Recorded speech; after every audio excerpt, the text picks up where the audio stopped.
गर्मी में 5 बहुओं का एक फ्रिज। ये कहानी है शर्मा निवास की, जहाँ एक ही घर में 5 बहुएं रहा करती थी। अब जाहिर सी बात है, जहाँ 5-5 बहुएं रहेंगी वहाँ तो आए दिन महायुद्ध होता ही रहेगा। शर्मा निवास की सबसे बड़ी बहू सीमा, जो कि हमेशा अपने चारों देवरानियों पर हुक्म जमाया करती थी, अपने चारों देवरानियों से घर का सारा काम करवाया करती थी। ऐसे ही एक दिन सीमा अपनी चारों अरे ओ मेरे सेनापति, कहाँ हो तुम सब? तुम्हें पता नहीं है क्या, इतनी गर्मी है और गर्मी में मटके में पानी समय में भरना होता है। हमारे घर में तो फ्रिज ही नहीं है, क्योंकि भगवान ने सारी गरीबी तो हमें ही दे दी है। अब अगर फ्रिज नहीं है तो कम से कम मटके की कदर तो कर लो। अरे दीदी, आप ना बिल्कुल भी चिंता मत करो, मटके में पानी हम भर देंगे। आपको जब भी पानी पीना होगा आप हमें बता देना, हम गिलास में पानी भर के आपके मुंह में भी डाल देंगे, ताकि आपको कोई काम न करना पड़े, क्योंकि आपने आराम करने का ठेका जो लिया है। सच में तुम बहुत समझदार हो, तुम्हें पता है कि मेरा इस घर में आराम करने का काम है। अरे जेठानी जी, आपको तो पता है ना, घर में और भी काम होते हैं, और ऊपर से मटके में पानी भरना। कम से कम आप इतना काम तो कर ही सकते हैं ना। और जेठानी जी, एक बात कहूँ, बुरा मत मानिएगा, आप हमें सेनापति कहते हैं, तो इस हिसाब से आप इस महल की रानी हैं, तो कम से कम एक फ्रिज ही मंगा सकती हो ना। इतनी पहुँच तो होगी आपकी। फ्रिज कोई बड़ी बात है क्या? तुम बिल्कुल भी टेंशन मत लो, कुछ ही समय में फ्रिज आ जाएगा यहाँ पर। सीमा अपनी सास से फ्रिज के बारे में बात करती है और कहती है, माँ जी, मैं क्या कह रही थी, गर्मी बहुत ज्यादा है, दिन प्रतिदिन इस धूप ने अपना कहर बरसा रखा है, इसलिए एक छोटा मोटा फ्रिज हम ले लेते हैं। पानी ठंडा करने के साथ साथ जो रात का खाना बच जाता है वो भी खराब नहीं होगा, और हम काफी समय से इस मटके से गुजारा कर रहे हैं। अपना आप तो फ्रिज ला ही दो माँ जी। बात तो तेरी बिल्कुल सही है, चल आज शाम को ही चलकर हम फ्रिज ले आते हैं। इस तरह से दोनों सास बहू मिलकर शाम को फ्रिज की दुकान पर जाती हैं और वहां जाकर अपने मन मुताबिक एक फ्रिज खरीद कर ले आती हैं। फ्रिज लाने के बाद सारी बहुएं बहुत खुश होती हैं। अरे वाह, फाइनली हमारे घर फ्रिज आ गया, यानी कि अब हम ठंडा ठंडा पानी पियेंगे। सच में आज माँ जी आपने बहुत अच्छा काम किया है, हमारा दिल खुश हो गया। और क्या, आजकल के समय में तो फ्रिज एक आम बात है, लेकिन फिर भी हम मटके का पानी पीते थे, और आज हमारे घर में भी फ्रिज आ गया, तो हमारे इंतजार की घड़ी खत्म हो गई। अरे सीमा बहू, ये रहा आधा किलो मिठाई, थोड़ा थोड़ा आसपास के लोगों में बांट लेना, और जो बचे वे आपस में बांट लेना तुम पांचों। हे भगवान, आधा किलो मिठाई! इतने सालों बाद तो फ्रिज आया है घर में, और ये बुढ़िया आधा किलो मिठाई बांटेगी। सच में कंजूसी करने की भी हद होती है। हाँ हाँ, आधा किलो तो मैं ही खा जाऊंगी, और ये आधा किलो आसपास के मोहल्ले में बांटेंगे। भगवान, कितनी गंदी किस्मत बनाकर भेजी है आपने मुझे। इस दुनिया में इस घर की बहू बनाने से बेहतर गली का कुत्ता बना देते, वो ज्यादा अच्छा होता।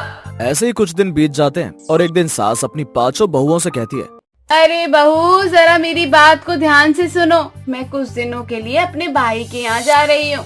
मेरे भाई की तबीयत थोड़ी खराब है, तो पांचों मिलजुल कर रहना। लड़ाई झगड़ा करने की बिल्कुल कोशिश मत करना, क्योंकि लड़ाई झगड़े में कुछ नहीं रखा है, इसलिए छोटी छोटी चीजों को लेकर आपस में मन मुटाव करने से बेहतर है कि चीजों को संभाल लेना।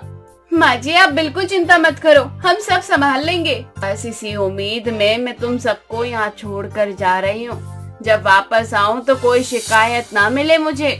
इतना बोलकर सास कुछ दिनों के लिए अपने भाई के घर चली जाती है। सास की गैर मौजूदगी में पांचों में घमासान लड़ाई हुआ करती। ऐसे ही एक दिन सीमा अपनी चारों देवरानी से कहती है, दीदी आपका ना बहुत हो गया, अब तुम्हारी भी नहीं यहाँ चलेगी। यहाँ पर जितनी दादागिरी आपको दिखानी थी वह आप माँ जी के सामने दिखाती थी, और आपने देखा भी नहीं। अगर ठंडा पानी पीने का इतना ही शौक है तो आपको भी थोड़ा बहुत काम करना ही पड़ेगा। नीतू तो बिल्कुल सही कह रही है, हम आपसे छोटे हैं, लेकिन उसका मतलब ये नहीं कि आप हमसे सारा काम करवाती रहेंगी। किचन का काम करूँ मैं, घर की सफाई करे आरती दीदी, कपड़े धोए नीतू दीदी, विनीता दीदी करे बाहर का काम, और सीमा दीदी आप तो कुछ भी नहीं करती, फिर भी हमें ऑर्डर पे ऑर्डर देती रहती हो ना। इस घर के हम नौकर नहीं हैं। तुम सबकी जुबान बहुत ज्यादा निकलने लग गई है। रुक जाओ, इस फ्रिज के चक्कर में ही लड़ाई हो रही है ना, फ्रिज का किस्सा ही खत्म कर दूंगी एक दिन में।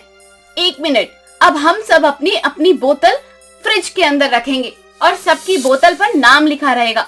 कोई किसी की बोतल का पानी नहीं पिएगा। जिसे अगर इतना ठंडा पानी पीने का शौक है तो अपनी बोतल खुद भरे और खुद पिए। आरती की बात से सीमा को बहुत जोर का गुस्सा आता है और वो फ्रिज का ठंडा पानी करने वाला सिस्टम ही खराब कर देती है।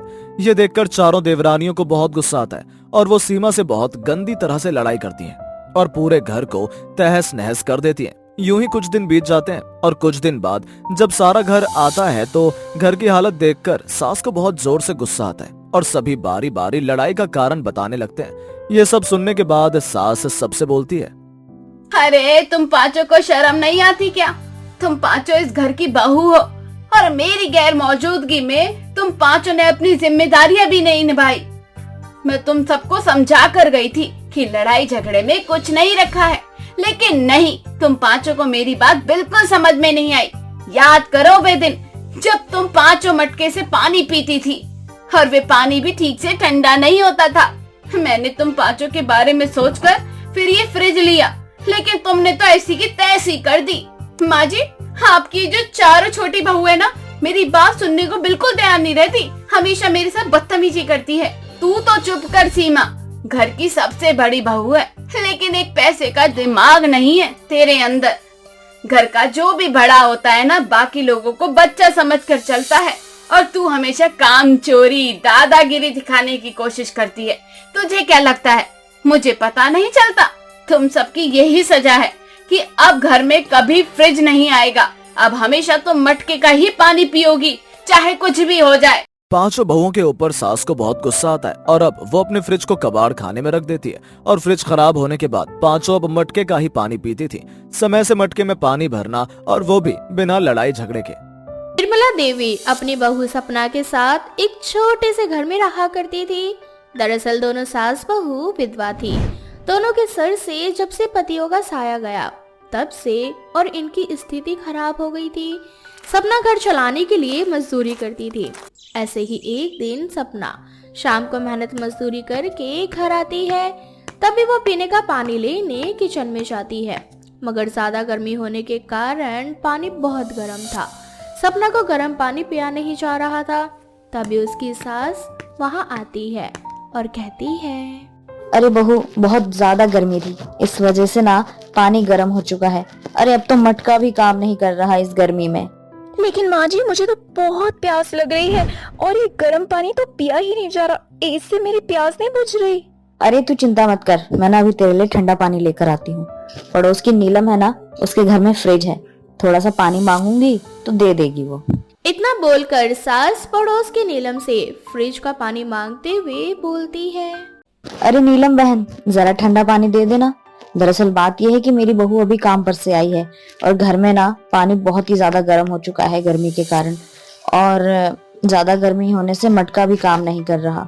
तुम अगर थोड़ा सा पानी दे दोगी तो थोड़ा भला हो जाएगा हमारा। अरे कोई बात नहीं, तुम रुको, मैं तुम्हारे लिए पानी लेकर आती हूँ। नीलम अपनी पड़ोसन निर्मला को ठंडा पानी दे देती है। ये लो ठंडा पानी, इस बार तो दे रही हूँ, आगे से ना ध्यान रखना, क्योंकि फ्रिज ना काफी महंगा है और ये अपने घर परिवार के लिए मंगवाया मैंने, ना कि आस पड़ोस वालों की मदद करने के लिए। तुम्हारा बहुत बहुत शुक्रिया, अब मैं दोबारा नहीं आऊंगी तुम्हारे पास। सास वहाँ से चली जाती है और वो पानी अपनी बहू को ले जाकर देती है। ठंडा पानी पीने से सपना को बहुत अच्छा लगता है और उसकी प्यास भी बुझ जाती है। तभी सपना बोलती है, सच में माँ जी, ये फ्रिज ना बड़ी ही काम की चीज है। काश कि हमारे पास भी फ्रिज होता, लेकिन हम तो गरीब है। एक मटका खरीदने के लिए भी हमें 50 बार सोचना पड़ता है। फ्रिज तो बहुत दूर की बात है। बहू, अगर आज तेरे ससुर या फिर मेरा बेटा जिंदा होता तो हमारे पास भी ना धीरे धीरे सब कुछ होता। तुझे तो पता है ना, इन दोनों ने हमारे लिए बहुत कुछ किया है, लेकिन क्या करें, किस्मत में यही लिखा था कि वो दोनों एक साथ चले गए। अब हम दोनों के पास हमारे सुहाग नहीं है, और तुझे तो पता है ना कि वो हमारे बारे में कितना सोचते थे। माँ जी, आप बिल्कुल ठीक कह रही हैं। आज हमारी स्थिति भी अच्छी होती, आज हमारे घर में भी एक फ्रिज होता, लेकिन क्या करें, हमारे साथ समय ने ऐसा बुरा खेल खेला। हमारे साथ कि क्या से क्या हो गए। बाकी जो हो गया अब उसके बारे में ज्यादा नहीं सोचते माँ जी, क्योंकि कभी कभी ना भगवान कुछ अच्छा लिख कर रखा होगा हमारे लिए, कुछ अच्छा होने वाला होगा, तभी ऐसा हुआ है। ऐसे रात को सपना एक कटोरे में पानी लेकर अपनी पड़ोसन को वो पानी देते हुए उससे बोलती है। आंटी जी, ये कटोरे में ना पानी, आप इसे जरा फ्रीजर में रख देना, वो बर्फ जम जाएगा ना तो मैं आपसे बर्फ लेकर चली जाऊंगी। बार बार आपसे पानी मांगूंगी ना तो अच्छा नहीं लगेगा, आप बर्फ जमा देना। अरे एक बार मैंने तुम्हें ठंडा पानी क्या दे दिया, इसका मतलब क्या ये है कि बार बार तुम्हें ठंडा पानी दूंगी या फिर तुम्हारे लिए बर्फ जमाऊंगी? फ्रिज 15,000 का खरीदा है मैंने अपने और अपने परिवार के लिए, आसपास के लोगों को ठंडा पानी पिलाने के लिए नहीं।